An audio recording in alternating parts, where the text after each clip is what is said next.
भुजबळ आणि जरांगेंच्या वादाची मनोज जरांगेने निवडणूक लढवून दाखवावी असं आवाहन छगन भुजबळ यांनी मनोज जरांगे पाटलांना दिलेलं आहे। ते सांगलीतील ओबीसींच्या मेळाव्यामध्ये बोलत होते। यावेळेला त्यांनी मनोज जरांगेंवरती जोरदार निशाणा साधला।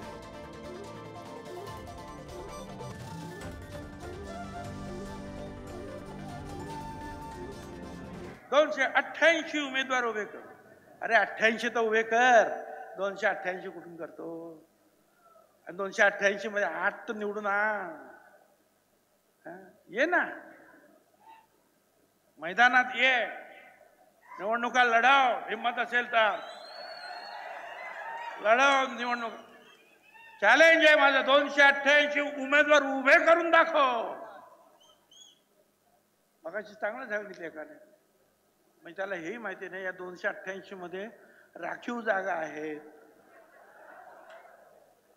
दलितांच्या राखीव आहे, आदिवासींच्या राखीव आहे, तिथे सुद्धा मराठा समाजालाच उभं कर।